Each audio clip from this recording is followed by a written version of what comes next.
1000 രൂപയുടെ 18 മാസ തവണകളും സ്കീം 2-ൽ 2000 രൂപയുടെ 15 മാസ തവണകളുമാണുള്ളത്. ഓരോ മാസവും നറുക്കെടുപ്പ്. വിജയികൾ തുടർന്ന് പണമടയ്ക്കേണ്ടതില്ല.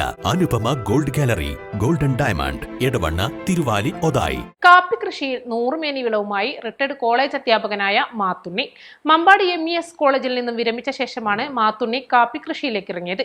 ഇക്കുറി കാപ്പിക്ക് റെക്കോർഡ് വിലയും ലഭിച്ചതോടെ കാപ്പി കൃഷിയിലെ നേട്ടങ്ങളാണ് ഈ റിട്ടയർഡ് അധ്യാപകന് പറയാനുള്ളത്.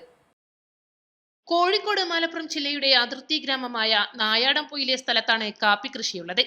തേയില കൃഷിയിലേക്ക് ഇറങ്ങാനായിരുന്നു ആദ്യം തീരുമാനിച്ചത്. എന്നാൽ സമുദ്രനിരപ്പിൽ നിന്നും 3300 അടിയോളം ഉയരത്തിൽ കിടക്കുന്ന ഈ പ്രദേശത്തെത്തിയപ്പോഴാണ് തേയില വേണ്ട, കാപ്പി കൃഷി മതിയെന്ന തീരുമാനമെടുത്തത്. വില നൽകി 5.5 ഏക്കർ സ്ഥലം വാങ്ങി ഇതിൽ 5 ഏക്കറും കാപ്പി കൃഷിയാണ്. ബാക്കിയുള്ള 50 സെന്റ് സ്ഥലം ഇക്കോ സൗഹൃദ റിസോർട്ടും നിർമ്മിച്ചു. നല്ലൊരു കർഷകൻ കൂടിയായ മാത്തുണ്ണി കൃഷിയിടത്തിൽ ഇപ്പോൾ സജീവമാണ്. കാപ്പി കൃഷിക്കൊപ്പം 1000-ഓളം ഓറഞ്ച് മരങ്ങളും ഇപ്പോൾ ഈ കൃഷിയിടത്തിലുണ്ട്. 2 വർഷം കഴിഞ്ഞ ഓറഞ്ച് മരങ്ങൾ അടുത്ത വർഷം മുതൽ കായ്ച്ചു തുടങ്ങും. ഇവിടെ ഊട്ടിക്ക് സമാനമായ കാലാവസ്ഥയാണുള്ളത്. ഇത് കാപ്പി കൃഷിക്ക് ഏറ്റവും അനുയോജ്യമായ പ്രദേശമാണ്. മലപ്പുറം ജില്ലയിൽ ഏറ്റവും കൂടുതൽ കാപ്പി കൃഷിയുള്ളതും ഇവിടെ തന്നെ. കാപ്പിക്കുരുവിന് കിലോക്ക് നിലവിൽ 250 മുതൽ 260 രൂപ വരെ വിലയുണ്ട്. കോഴിക്കോട് ജില്ലയിലെ കൂടരത്തിയിലെ കടയിലാണ് കാപ്പിക്കുരു നൽകുന്നത്. 100 വർഷത്തിലേറെ ആയുസ്സുള്ള കാപ്പിച്ചെടികൾ നീണ്ടകാലം വരെ വരുമാനം നൽകും. വന്യമൃഗശല്യവും ഇല്ലാത്ത ഏക കൃഷിയാണിത്. കാപ്പി കൃഷിയെ വളരെ സൂക്ഷ്മതയോടെയാണ് മാത്തുണ്ണി സംരക്ഷിക്കുന്നത്. കാപ്പിക്ക് തണൽ നൽകുന്ന പടുമരങ്ങളുടെ ശിഖരങ്ങൾ ഓരോ വർഷവും വെട്ടിനീക്കും. 2 പ്രാവശ്യം തോട്ടത്തിൽ വളപ്രയോഗവും നടത്തുന്നുണ്ട്. കൃഷി നൽകുന്ന സംതൃപ്തി ഒന്ന് വേറെ തന്നെയാണെന്ന് മാത്തുണ്ണി പറയുന്നു. റിട്ടയർ ചെയ്തതിന് ശേഷം എവിടെയെങ്കിലും കുറച്ച് കൃഷിയും കാര്യങ്ങളൊക്കെ ചെയ്യണമെന്നാണ് വിചാരിച്ചത്. അപ്പം അങ്ങനെ ആദ്യം ചെറുപ്പം മുതലേ ഈ തേയിലത്തോട്ടം കാണുമ്പോൾ അതിനോടൊരു താല്പര്യമായിരുന്നു. അത് പിന്നെ തമിഴ്നാട്ടിലൊക്കെയാണ് ഉള്ളൂ. അത് കഴിഞ്ഞ് അന്വേഷിച്ചപ്പോഴാണ് അറിഞ്ഞത് ഇങ്ങനെ കക്കാടംപൊയിലെ ഭാഗത്ത് ഇങ്ങനെ നല്ല കാപ്പിത്തോട്ടമുണ്ട്. അങ്ങനെ ഇവിടെ വന്ന് കണ്ടു കഴിഞ്ഞപ്പോൾ ഇവിടുത്തെ കാലാവസ്ഥയും ഇതെല്ലാം കണ്ടു കഴിഞ്ഞപ്പോൾ വളരെയധികം ഇഷ്ടപ്പെട്ടു. അങ്ങനെയാണ് ഇപ്പോൾ ഈ സ്ഥലമൊക്കെ നമ്മൾ വാങ്ങിച്ചത്.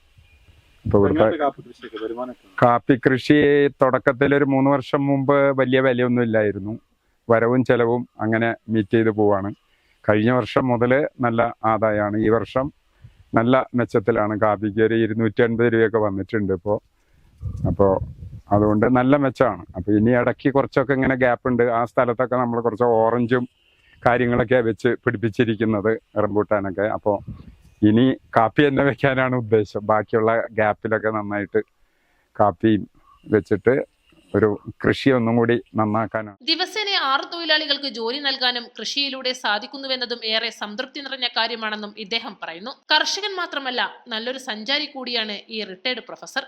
ഇതിനകം 40 രാജ്യങ്ങൾ സന്ദർശിച്ചു കഴിഞ്ഞു. പരിസ്ഥിതിക്ക് കോട്ടം വരുത്താതെ കൃഷിയെ സംരക്ഷിക്കുന്നതിനൊപ്പം ഇവിടെ ഇക്കോ സൗഹൃദ ചെറിയ വിശ്രമ കേന്ദ്രങ്ങൾ ഒരുക്കി പ്രകൃതി സ്നേഹികൾക്കും വിനോദസഞ്ചാരികൾക്കും ഇവിടെ താമസിക്കാനുള്ള സൗകര്യവും ഒരുക്കിയിട്ടുണ്ട്. അധ്യാപനം പോലെ തന്നെ സംതൃപ്തി നൽകുന്നതാണ് കൃഷിയുമെന്ന് മാത്തുണ്ണി പറയുന്നു. ഒരു കാലത്ത് കാപ്പി പ്രധാന കൃഷിയായിരുന്നു. എന്നാൽ വില തകർച്ചയോടെ കർഷകർ കാപ്പി മരങ്ങൾ വെട്ടിനീക്കി മറ്റ് കൃഷികളിലേക്ക് ചുവടുമാറ്റിയിരുന്നു. എന്നാൽ ഇന്ന് ഏറ്റവും ലാഭമുള്ള കൃഷിയായി കാപ്പി മാറിയെന്ന് യുവ കർഷകനും മുൻ ഗ്രാമപഞ്ചായത്ത് അംഗവുമായ അനീഷ് അഗസ്റ്റ്യൻ പറഞ്ഞു. East live, Nilambur. Lenora is different from others. Years of perfect stitching experience. Lenora linen, cotton cloth and stitching. Pandikad Road, Vandoor.